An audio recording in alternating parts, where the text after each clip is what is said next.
Guys मैं हूं Dinesh, welcome back to new video. तो भाई आज हम इस वीडियो के अंदर हम बात करेंगे कि हमारा जो ये Tata Nexon BS6 2022 petrol variant है, इसके अंदर वाइब्रेशन और इंजन नॉइज़ कितनी क्या है उसके बारे में एक दो मेरे पास कमेंट आए थे कि भैया ये चीज़ आप बताओ कि इसके अंदर वाइब्रेशन कितनी है, इंजन नॉइज़ कितनी है। लोग बताते हैं इतनी उतनी। तो मैं आज रियल लाइफ टेस्ट करूँगा। तो वाइब्रेशन और हम टेस्ट कैसे करेंगे, नॉइज़ तो जो है क्लियर वो आ भी जाएगी। और वाइब्रेशन टेस्ट करने के लिए हम सिंपली ये है कि ये कांच का बीकर लेंगे और इसको हम पानी से फुल भर के इसके इंजन पे रख देंगे कि इंजन कितना वाइब्रेशन करता है। और साथ ही साथ ये एक छोटा कप है, इसको भी हम भर के रख देंगे। तो उसके लिए सबसे पहले हमें इसको बोनट को है जो ओपन करना होगा। बोनट को ओपन करके और इसके ऊपर रख के फिर गाड़ी हम इसको पानी से भर के स्टार्ट करेंगे। तो टाटा नेक्सॉन में बोनट ओपन करने के लिए हमें यहाँ पे ये दिया जाता है आपको, इससे बोनट ओपन हो जाता है। और ये ओपन करने के बाद में कई गाड़ियों में सिस्टम होता है कि बोनट ओपन करने के लिए आपको इस प्रकार मतलब ऊपर की तरफ उठाना होता है, ये जो अंदर लीवर होता है, पर इसको यहाँ पे लेफ्ट साइड पुल करना होता है, इससे ये ओपन हो जाता है। ये देख सकते हैं, ये लीवर लेफ्ट साइड पुल करना होता है। अब मैं इसको लगा लूँगा, इसको नीचे ये इस प्रकार कुछ इसका मैंने लगा लिया, देख सकते हैं आप। ये अब हो गया इस प्रकार। ये इसका कुछ इंजन है पेट्रोल वेरिएंट का। डीजल का अलग इंजन आता है जिसका वो दिखने में अलग होता है, वो एकदम फ्लैट होता है। ये थोड़ा सा ऊपरी सतह तो है, यहाँ पे गिर भी सकता है क्या पता, पर चांस करेंगे कि नहीं गिरेगा। तो अब हम इसको रखते हैं। तो आप देख सकते हैं कि मैं कुछ इस प्रकार रखूँगा, इसको ऐसे रख दूँगा, ये रख दिया मैंने। और साथ ही साथ इस कप को भी यहाँ इसके साथ ही रख दूँगा। अब मैं इनको दोनों को पानी से फिल कर देता हूँ ऊपर तक, जिससे अगर पानी गिरेगा तो वाइब्रेशन ज़्यादा है, नहीं गिरेगा तो वाइब्रेशन कम है। ये कांच का बीकर मैंने इसलिए क्योंकि इसके अंदर क्लियर दिख जाएगा, आप देख सकते हैं। गाड़ी थोड़ी अभी टेढ़ी खड़ी है, आप देख सकते हैं कि ये कप है ना, थोड़ी सी अगर गाड़ी में ना हाथ से भी हिलाई ना तो भी पानी गिर जाएगा। तो इसका मायना नहीं करेंगे, हम इस बीकर का मायना करेंगे, क्योंकि ये एकदम सही कंडीशन में भरा हुआ है। ये तो सही कंडीशन में नहीं भरा हुआ, मैं आपको पहले ही बता दूं। तो अब मैं इनको स्टार्ट करता हूं और गाड़ी भी स्टार्ट करता हूं। शायद तक ये अभी ठंडी भी हो सकती है, मतलब ये अपना एक्सीलेटर भी रख सकती है, क्योंकि जब गाड़ी कूल डाउन रहती है ना तो गर्म करने के लिए एक्सीलेटर रखती है। तो मैं फ़ोन को यहीं रख के चला जाता हूँ और गाड़ी को स्टार्ट करता हूँ। तो आप यहाँ पे देखना कि गाड़ी स्टार्ट होते वक्त कितना किया, मतलब आवाज़ करती है या कितना किया, ये इस पे पानी जो गिरने की कोशिश करता है।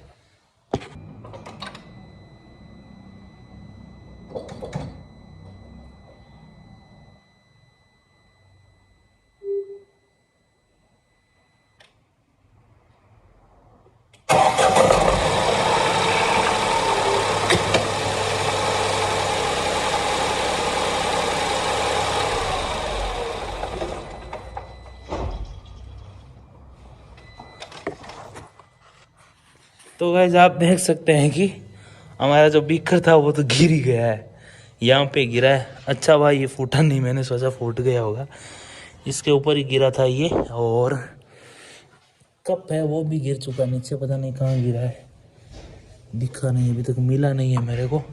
दोनों ही गिर गए हैं, इसका मतलब वाइब्रेशन तो है इसके अंदर। यार वो कप नीचे ही नहीं गया यार, कहाँ गिरा, ये तो समस्या कर ली हमने। वो कप भी हमारा ये देखो यहाँ पे मिल चुका है हमें, यहाँ गिर गया था। इसका मतलब इसके अंदर वाइब्रेशन तो है यार अच्छी खासी। तो अब मैं क्या करूँगा कि इनको साइड में रख के पहले स्टार्ट कर लेता हूँ, फिर पानी भरता हूँ। देख सकते हैं अभी जो गाड़ी है ना आइडियल मतलब अभी स्टार्ट की है, इसका मतलब अपना ये एक्सीलेटर रख रही है, तब ये इतनी वाइब्रेट हो रही है। आप देख सकते हैं कि गिलास है जो हमारा बीकर है वो इतना वाइब्रेट हो रहा है। अभी ये थोड़ी देर के अंदर शांत हो जाएगी, तब कितना वाइब्रेट हो गया वो देखेंगे। पानी भी फुल हिल रहा है। और एक हम यहाँ पे भी रख सकते हैं, यहाँ पे भी रख के ट्राई करते हैं। यहाँ गिर तो नहीं रहा है, फिर अच्छी खासी वाइब्रेशन तो यहाँ पे है, क्योंकि अभी अपना गाड़ी का जो RPM है ना उसने गाड़ी ने अभी उठा रखा है, मतलब आइडियल कंडीशन के अंदर नहीं है। तो जैसे RPM शांत हो जाता है ना, मतलब आइडियल कंडीशन में जाता है, तब देखते हैं कि इसके अंदर कितनी वाइब्रेशन होती है।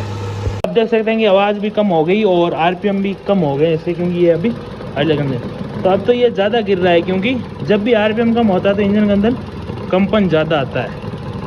तो आप देख सकते हैं कि ये इस प्रकार कुछ हिल रहा है इंजन है जो। अब मेरा हाथ इस पे रखा हुआ है, फिर भी आप देख सकते हैं पानी किस प्रकार हिल रहा है।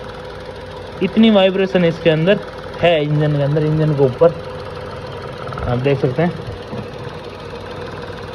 ये इतनी वाइब्रेशन है।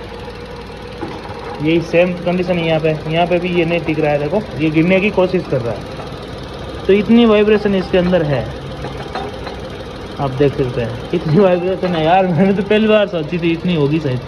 बैटरी के ऊपर है कि बैटरी ऊपर तो कुछ लोड भी नहीं पड़ता, फिर भी थोड़ी बहुत तो है यहाँ पे भी, ज़्यादा नहीं है पर थोड़ी बहुत तो है। इस पे तो बहुत ज़्यादा याद है वो आइडियल कंडीशन के अंदर। इतनी वाइब्रेशन है, आप चेक कर सकते हो।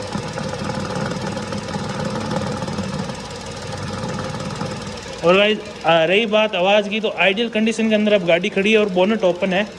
आवाज़ तो इतनी नहीं कर रही, अब भी इतनी आवाज़ है। जब मैं बोनट बंद कर दूंगा तो आवाज़ और कम हो जाएगी, आपको पता है। तो मैं इसका बोनट अभी है जो बंद कर देता हूँ और उसके बाद में आवाज़ देखता हूँ कि कितनी है। ये खाली कप भी नहीं टिक पा रहा है यहाँ पे, तो इतनी भयंकर आवाज़ है। तो बोनट बंद करने के बाद आप आवाज़ सुन लो, अभी आवाज़ सुन लो कितनी है। अभी इतनी मेरे को मैक्सिमम ज़्यादा नहीं लग रही, मिनिमम ही है। और अब इसका बोनट है जो हम बंद कर देंगे। तो आप देख सकते हैं अब बोनट बंद कर दिया। अब तो यार पता भी नहीं चल रहा, ऐसा लग रहा है गाड़ी स्टार्ट है। और बाकी अब इसके बोनट पे कोई वाइब्रेशन नहीं है, आप देख सकते हैं। यहाँ पे मैं जो अभी ये पानी का गिलास है रखता हूँ ना, आप देख सकते हैं कि कोई वाइब्रेशन नहीं है, बिल्कुल भी नहीं हिल रहा है। वो इंजन के ऊपर ही सिर्फ हिल रहा है, बाकी अभी तो आप देख सकते हैं कि बिल्कुल भी नहीं हिल रहा है। मिनिमम कोई है तो है, वरना कुछ नहीं है। देखो मिनिमम सीख है, हल्की सी, कितनी तो हर गाड़ी में मेरे हिसाब से होती होगी, बाकी ज़्यादा यहाँ पे अभी नहीं है। अब ये सेम टेस्ट हम गाड़ी के अंदर चल के करते हैं। तो इस गाड़ी के अंदर हम अब आ गए हैं। अब मैं इनको इस गिलास को यहीं रख देता हूँ साइड तक। हम देख सकते हैं कि अंदर कोई वाइब्रेशन नहीं है। ये तो मैंने अभी गिलास रखा है ना, तब वो हिल रहा है, बाकी वाइब्रेशन अंदर नहीं है बिल्कुल भी। जब स्टीयरिंग घुमाता हूँ तब भी नहीं है। एक्सीलेटर देके चेक करूँ, अभी आप देख सकते हैं अंदर इतनी वाइब्रेशन है। नॉर्मली 2-2.5 पर आरपीएम पर गाड़ी चलती है, आप देख सकते हैं। 3 कर लेता हूं मैं, आप देख सकते हैं अंदर इतनी सी आवाज है।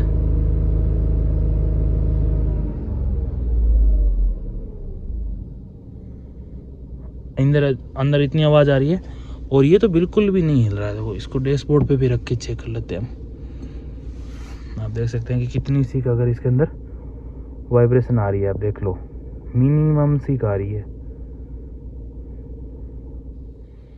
ज़्यादा तो मेरे को नहीं लग रही।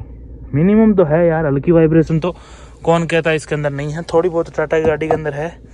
और कप होल्डर के अंदर रख के चेक कर लेते हैं, यहाँ पे तो बिल्कुल भी नहीं आएगी मेरे हिसाब से। ये तो अभी जो रखा है ना वो हिल रहा है, अभी जो बाहर जो हिल रहा था ना इंजन के ऊपर, उतना तो नहीं हिल रहा है ना। इंजन के हिसाब से तो वो अंदर कुछ है ही नहीं, वरना इंजन में तो बहुत सारी वाइब्रेशन है। बाकी स्टीयरिंग पे वाइब्रेशन मतलब बिल्कुल भी फील नहीं होती। ऐसा मैं नहीं कहता कि ये नेक्सॉन के अंदर वाइब्रेशन नहीं है, पर हल्की फुल्की है, उतनी हमको इरिटेशन नहीं करेगी। इतनी सी वाइब्रेशंस है, ज़्यादा वाइब्रेशन नहीं है। आप देख सकते हैं कि बिल्कुल भी मिनिमम है। आप देख सकते, मैंने 3000 आरपीएम पे भी आपको करके बता दिया। आइडियल के अंदर इससे ज़्यादा मेरे को तो करने की इच्छा नहीं हो रही। 4000 तक जाती है आइडियल के अंदर आरपीएम अंदर, पर अंदर इतनी नहीं जाती। तो ये है कुछ टाटा नेक्सॉन का हमारा एक्सएम वेरिएंट, जिसके अंदर ये हमारा म्यूजिक सिस्टम आ गई, सब चीज़ें आ जाती है। 6 स्पीड का मैनुअल गियर बॉक्स आ जाता है। और अब मैं इसको थोड़ी सी आपको गियर के अंदर आगे बढ़ा के भी दिखा देता हूँ। फर्स्ट गियर लगाया मैंने, वो देखो पानी का गिलास वही है हमारा। आप देख सकते हैं गाड़ी आराम से आगे जा रही है, कोई झटका नहीं है, कोई वाइब्रेशन नहीं है इसके अंदर, देख सकते हैं। मैं यहाँ ब्रेक लगाता हूँ, देख लीजिए कोई वाइब्रेशन मतलब चालू करते वक्त नहीं है। तो इसके अंदर सिटी स्पोर्ट इको 3 मोड भी आते हैं, आपको मैं बता दूं। तो इस प्रकार की कुछ मिनिमम ये वाइब्रेशन है। कई लोग मेरे से पूछ रहे थे कमेंट करके, तो उन्हीं के लिए मैंने ये वीडियो बनाया कि कितनी वाइब्रेशन है। कुछ ज़्यादा नहीं, कोई एकदम एक्सट्रीम लेवल ट्रक जैसी तो नहीं है, पर ट्रक जैसी नहीं है यार। इसका इंजन तो मेरे को खुद भी आज ही पता चला इतना हिलता है क्या, मतलब ये ग्लास टिक भी नहीं पाया हमारा जो बीकर है ये वाला। तो गाइज इस वीडियो को मुझे लगता है यहीं एंड कर देना चाहिए। Till then take care, bye bye. ये वीडियो जो अभी टाटा नेक्सॉन लेने की सोच रहे हैं उनके लिए बनाया है, मतलब उनको पता लग जाए कि इसके अंदर कितनी सी वाइब्रेशन है और कितनी नहीं है। इतना रिफाइनमेंट तो इसके अंदर नहीं है, मैं बता दूं कि टाटा की गाड़ियों के अंदर, पर अच्छा है पहले के हिसाब से, काफ़ी अच्छा है। और 5 स्टार रेटिंग मिल जाती है, थोड़ा अच्छा पावर पिकअप मिल जाता है नेक्सॉन के अंदर, थोड़ा एक अच्छा सा शेप हमें लगता है। इस वजह से मैंने ये ली थी, और इतनी रिफाइनमेंट की मुझे आदत भी नहीं है, मैं सही बताऊं तो। मैंने स्कॉर्पियो और ये वाली गाड़ियां चलाई है, तो उनसे तो लाख गुना बेटर है। उनके अंदर तो वाइब्रेशन थोड़ी ज़्यादा ही है, कम नहीं है। तो इस वीडियो यहीं एंड करते हैं। Till then take care, bye bye, have a nice day.